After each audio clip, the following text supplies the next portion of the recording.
पाकिस्तान इस वक्त बहुत ज्यादा जियोपॉलिटिक्स की दुनिया में हवा में कूद रहा है, हवा में उड़ रहा है। आखिर ऐसा हुआ क्या? इजराइल की तरफ से सीरियाई एयरबेस पर एयर स्ट्राइक किया गया और इसके ठीक अगले ही दिन सीरिया के विदेश मंत्री असद अल शिब्बानी 19 सालों के लंबे इंतजार के बाद अचानक इस्लामाबाद पहुंच गए। यानी कि सीरिया में एयर स्ट्राइक इजराइल की तरफ से हुई और अगले ही दिन उनको लगा कि पाकिस्तान में पहुंचकर वहां से कुछ रास्ता निकलेगा। तो क्या सीरिया, सऊदी अरब, तुर्की और पाकिस्तान द्वारा हाल ही में साइन किए गए मक्का रक्षा समझौते यानी तथाकथित इस्लामिक नेटो का हिस्सा बनने जा रहा है सीरिया? पाकिस्तान और सीरिया के बीच इजराइल के कब्जे वाले गोलान की पहाड़ियों पर क्या खिचड़ी पकी है? और सबसे बड़ा सवाल, क्या अपनी बदहाल अर्थव्यवस्था के बावजूद पाकिस्तान इजराइल और नेतन्याहू से पंगा लेकर सीधे सांप के बिल में हाथ डाल रहा है क्या? आइए वीडियो में आगे समझते हैं ये पूरी खबर आखिर है क्या। पाकिस्तान के अचानक इतने पंख फड़फड़ाने की असली वजह है हाल ही में सऊदी अरब, तुर्की और पाकिस्तान के बीच हुआ मक्का जॉइंट डिफेंस पैक्ट। इस समझौते के तहत तीनों देशों ने तय किया है कि किसी एक पर हमला सब पर हमला माना जाएगा। इस नए डिफेंस ब्लॉक के बनने से पाकिस्तान के जनरल्स को लगता था कि अब उनके सिर पर मिडिल ईस्ट के 2 बड़े इस्लामिक देशों का हाथ है। इसी शह का नतीजा है कि जब इजराइल ने उत्तरी सीरिया यानी एलेप्पो एयरबेस पर स्ट्राइक की तो सीरियाई नेतृत्व सीधे अमेरिका या यूरोप जाने के बजाय मदद की गुहार लेकर पाकिस्तान की दहलीज पर आ गए। सीरिया में हाल ही में हुए सत्ता परिवर्तन के बाद नए सीरियाई विदेश मंत्री असद अल शिब्बानी का यह दौरा बेहद संवेदनशील समय पर हुआ है।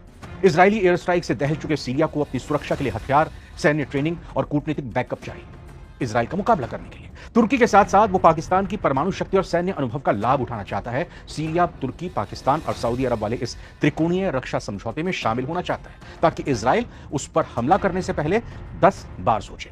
इस्लामाबाद में हुई इस बैठक में सबसे अहम मुद्दा रहा गोलान की पहाड़ी यानी Golan Heights. Golan Heights Syria का वो इलाका है जिस पर 1967 के युद्ध के बाद से इजराइल का कब्जा है। इजराइल वहां बैठा हुआ है। शहबाज शरीफ और विदेश मंत्री इशाक डार ने सीरियाई विदेश मंत्री के सामने खुलेआम कहा कि पाकिस्तान गोलान की पहाड़ियों पर सीरिया की संप्रभुता का पूरा समर्थन करता है। यानी पाकिस्तान अब खुलकर इजराइल के सबसे संवेदनशील क्षेत्रीय विवाद में सीरिया के पक्ष में आकर खड़ा हो गया है, बयान दे रहा है। मतलब पाकिस्तान एक ऐसे विवाद में ज्यादा सक्रिय हो रहा है जहां पहले से ही कई शक्तिशाली देश आमने सामने हैं। सीरिया इजराइल के साथ विवाद में है। तुर्की का सीरिया में बड़ा प्रभाव है, अपने वहां पर वो पूरी सैन्य शक्ति बढ़ा रहा है। सऊदी अरब एक तरह से कहें कि रीजनल प्लेयर है, एक रीजनल पावर है।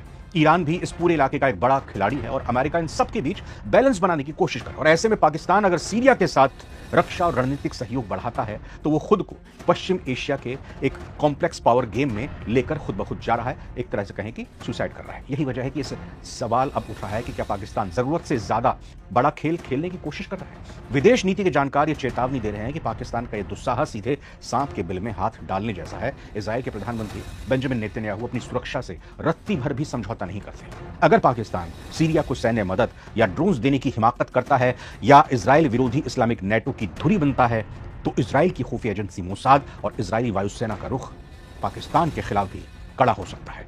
IMF के कर्ज पर पलने वाला पाकिस्तान अगर इजराइल जैसी सैन्य महाशक्ति को नाराज करता है तो ये उसके लिए आत्मघाती साबित होगा।